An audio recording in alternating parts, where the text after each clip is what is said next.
Wouldn't settle for Bateman when there's Batman. Solve the riddle and be free. What is dusk? You don't have to answer in the form of a question. What is lasagna?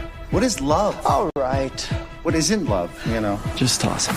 Don't settle for just any insurance when there's State Farm. Welcome back to a podcast not like the rest, where we deliver nothing but savaged and uncut content. Where did I go? From a Lifestyle studio in Tampa, brings a show so raw and uncut, we mean No filter on Savaged Unfiltered. Savaged.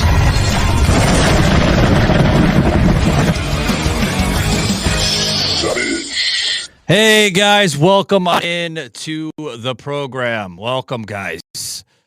Going to talk about the latest movie with Jenna Ortega and the death of a unicorn. All right, guys, bear with me. I think this movie was so bizarre, I didn't even bother to do my own research on the damn thing. Joe told me it was very, very bizarre. I didn't even bother to check it out. I didn't even go on to, places on the web to look it for free. Yes, guys, there are websites where you can actually look it for free. They've been around for years. Back in the day, you used to call them hot boxes. You can get free pay-per-views, but they don't exist anymore. The FBI seized all those illegal devices.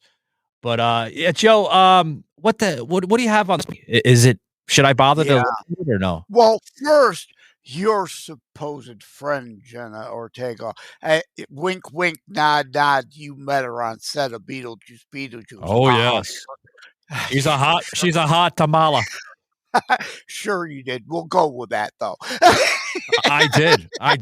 I sat down and I spoke to her for a period of 2 minutes, and it was the greatest 2 minutes of my life. Hot mama. Now, I'm not like a huge fan, but I saw a preview for that, and it really caught my eye because I have always loved this concept. The dueling myth is a unicorn, the fluffy, lovey kid book thing, or is it this mean, nasty creature that was hunted into extinction because they were so mean and nasty?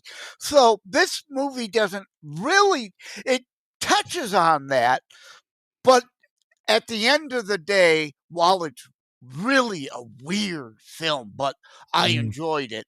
And again, I didn't see it because she's in it. I saw it because of the concept. It helped that she was in it. Because she's in it? You're not a big fan of Ortega? I think she's phenomenal. I liked her in Wednesday. I liked her in I never watched Beetlejuice. Well, I thought she was great in Beetlejuice, and she is really good in this movie too. So I am indeed gaining far more respect for her now, her acting abilities. Now, with when I think of the death of a unicorn, I think I'm going to go there with you, Joe. I'm going to get a little political. I'm thinking like LGBTQ. Is there any type of gay dialogue in this movie at all, or no? No, nothing to do with. Yeah, unicorns are usually associated. I didn't even bother to see it. That's why I asked. Yeah, no, nothing to do with any of that. But it's really, when it boils down to it, like most movies. No spoiler alert here, but it's about human condition, human nature. What are you willing to do? What excuses will you make? How far will you go and justifying things in the name of someone else? Or is it really you're doing it for you, but they're the excuse to do it? It's a great human nature film, but in the meantime, till you get there, really fucking bizarre shit. I'm looking more into this, bud, and I see it's a fantastical world of creatures, like you mentioned, that don't behave quite as they typically portray. It turns out that their horns on their head are quite useful when it comes to humans when properly provoked. What the fuck? What are they, like, destroying humans or something? Well, I don't want to give away God. the film, but yeah, I mean, this is a Disney movie, for God's sakes. No, it's not. It's not. No. But the myth has always been that unicorns whether mean or nasty or really nice, have mystical, magical healing powers. So the movie deals in that. And indeed, yeah, the horn supposedly, has mystical, magical properties. Eh, I don't want to talk it up too much because then people will go in with too high of expectation. And, oh, Joe said it's the best. I'm not saying it's the best film ever made. Well, Don't go in thinking, oh, it's the best thing since sliced bread. You're be bound to be disappointed. It's like the Heretic movie. I saw that thinking not much of it either. It turned out to be a well, good religious. yeah.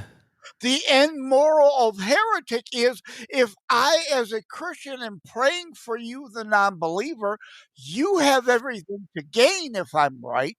And if you're right, I've got nothing to lose. Well, Joe, let me Anyway, yeah, let me stop you right there because like obviously this movie that I'm not well aware of just as of yet.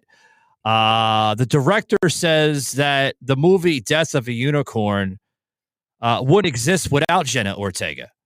Now, this is said by the upcoming director, actually made his debut with this movie, Alex Scarfman, is saying without Jenna Ortega, okay, we would not be able to make it. Now, he had some help with Paul Rudd, in the main roles. and Paul Rudd was yeah. excellent in it also. Yeah. Yep. Yeah. But I mean, let me just repeat that. Without Jenna Ortega, the movie would not be possible. So I want to question what other actresses or individuals that they have planned in place of Ortega before it even came into Yeah. Well, I you know? think there's probably a few other people that could do the role, but Who? I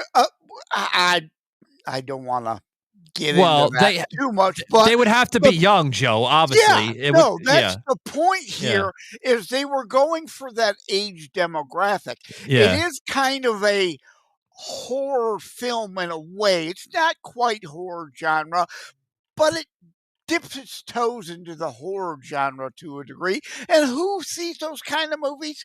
Young people. So, yes, Ortega is indeed the perfect fit to pull in the kind of audience to make the bank they're looking for. Yeah. Well, Would it have worked with a Chloe Grace Moretz?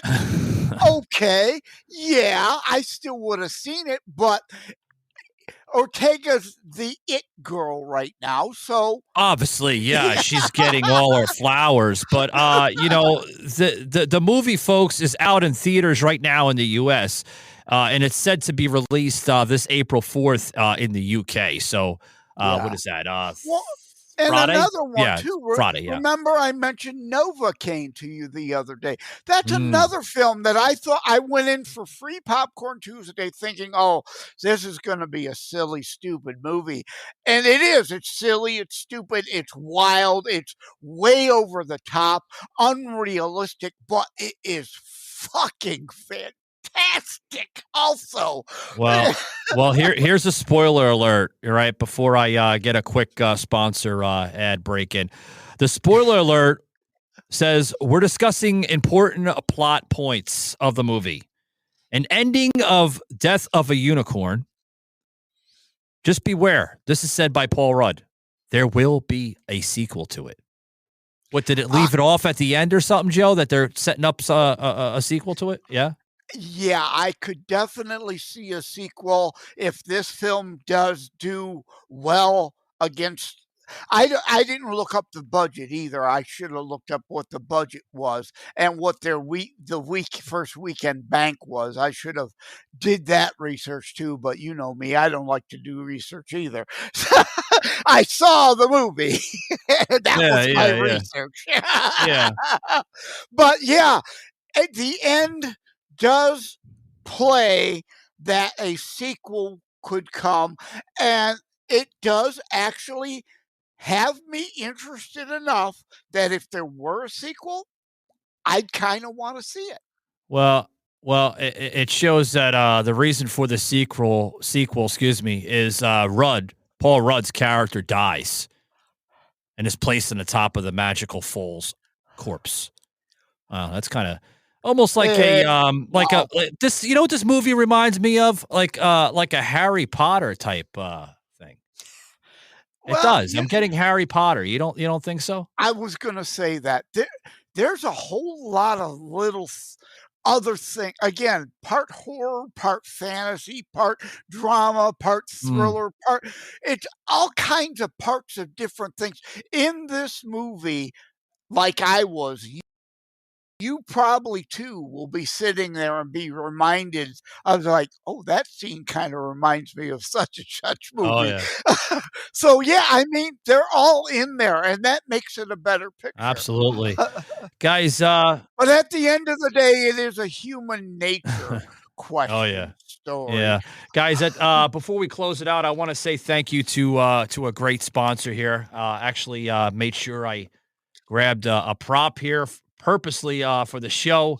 Brand new sponsor showing some flowers to the show, so I'm going to show flowers to you. Thank you very much, Dude Wipes, for sponsoring the show. Okay.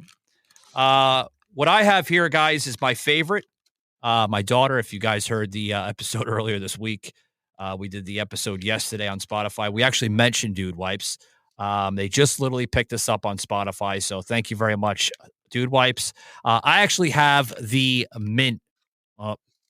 You can see it right there. It's my green screen set is kind of throwing off the label, but I actually got the mint chill with mint and expressive of special oils that are with it. Now, guys, this is the single bag because I'm cheap.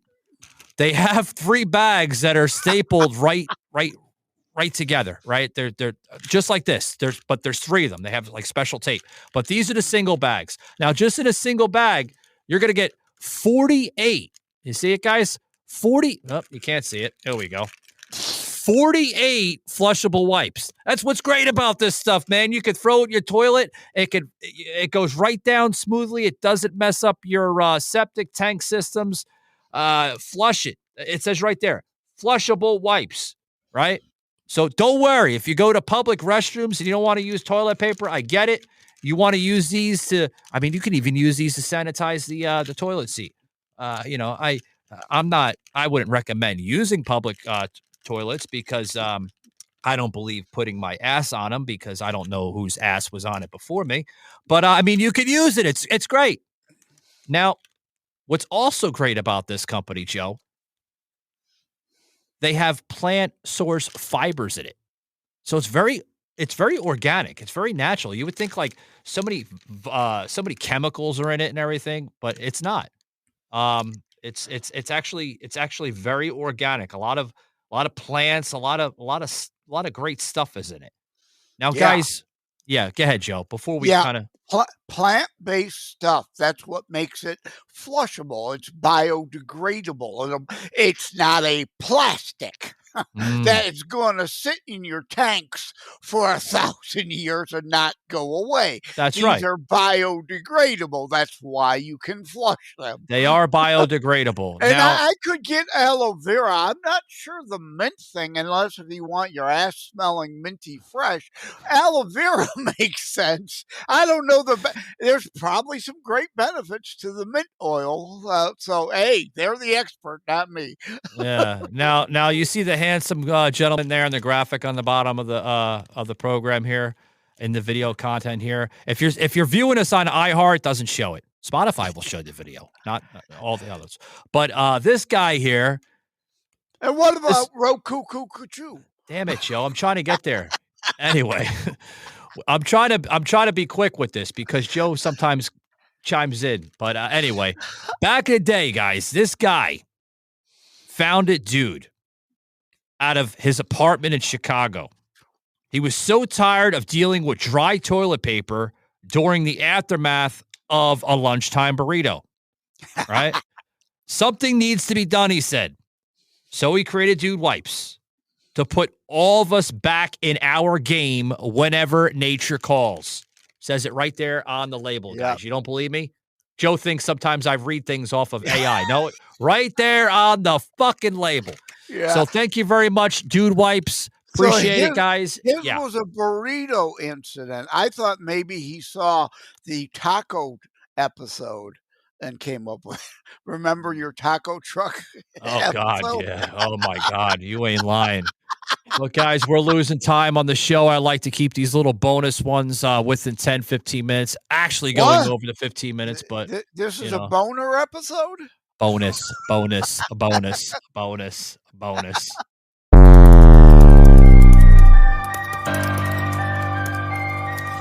This had been a Truth Productions media episode. Thank you for listening.